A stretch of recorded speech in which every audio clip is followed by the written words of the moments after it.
ఇక రాజధాని నిర్మాణాన్ని వేగవంతం చేసేందుకు ప్రభుత్వం సిద్ధమవుతుంది. ఇందులో భాగంగా ఈ నెల 27న సచివాలయ నిర్మాణానికి రాఫ్ట్ ఫౌండేషన్ సీఎం చంద్రబాబు చేతుల మీదుగా జరగనుంది. జనవరి 1 నుంచి హైకోర్టు విభజన ప్రక్రియ ప్రారంభించాలని సీఎం చంద్రబాబు అధికారులను ఆదేశించారు. ప్రజాప్రతినిధులు, ఉద్యోగులు సహా వివిధ వర్గాల కోసం రాజధానిలో నిర్మిస్తున్న నివాస భవనాలను వేగంగా పూర్తి చేయడంతో పాటు వారికి అవసరమైన సామాజిక మౌలిక సదుపాయాలను కల్పించడంపై తక్షణం దృష్టి పెట్టాలని ముఖ్యమంత్రి ఆదేశించారు.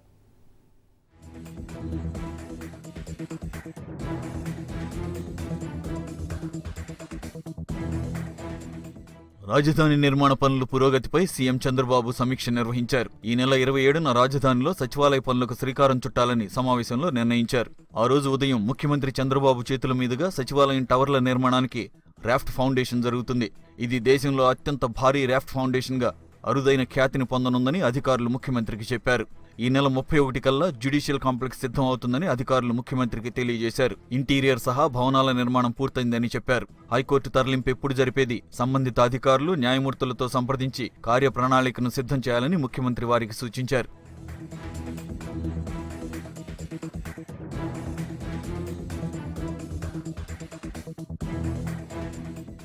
రాజధాని నిర్మాణంలో ప్రాథమిక స్థాయిలోనే నివాస యోగ్యతను కల్పించడం అత్యంత అవసరమని సీఎం అన్నారు. కొత్త సంవత్సరం కొత్త ఇళ్లల్లో చేరేవారు తమ అవసరాలకు మళ్లీ తడిమి చూసుకునే పరిస్థితి ఉండరాదని, వారికి అవసరమైన సామాజిక సదుపాయాలన్నీ రాజధానిలోనే ఉండేలా చూడాలని చెప్పారు. షాపింగ్, వినోద అవసరాల కోసం ఇక్కడి నుంచి మళ్లీ విజయవాడకో, గుంటూరుకో వెళ్లవలసిన అవసరం రాకూడదని అన్నారు.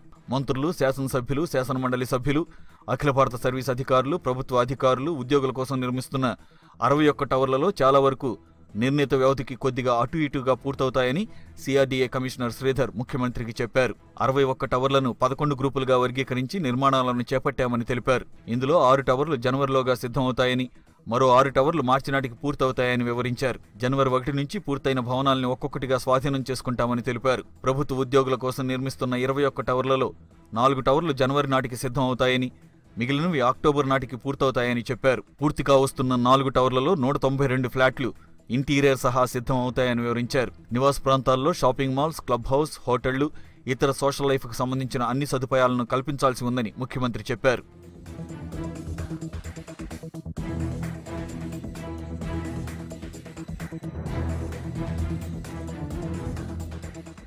రాజధానిలో ప్రస్తుతం 3 5 స్టార్ హోటల్స్ వస్తున్నాయని అమరావతి అభివృద్ధి సంస్థ సీఎండీ లక్ష్మీ పార్థసారథి చెప్పారు. ఈ 3 హోటల్స్ 600 రూములతో నిర్మాణం అవుతున్నాయని తెలిపారు. రాజధానిలో ప్రస్తుత అవసరాలకు కనీసం 20,000 రూములు అవసరం అవుతాయని, దానికి తగ్గట్టుగా కొత్త హోటళ్లు రావాల్సి ఉందని ముఖ్యమంత్రి అన్నారు. అమరావతి అభివృద్ధిలో భాగంగా మొత్తం 8 స్టార్ హోటల్స్తో మాట్లాడామని, 3 5 స్టార్ హోటల్స్, 4 4 స్టార్ హోటల్స్ తొలుత ఏర్పాటవుతాయని సిఆర్డీఏ అధికారులు చెప్పారు. తాజాగా మరో 4 స్టార్ హోటల్స్ ప్రతిపాదనలు వచ్చాయని తెలిపారు.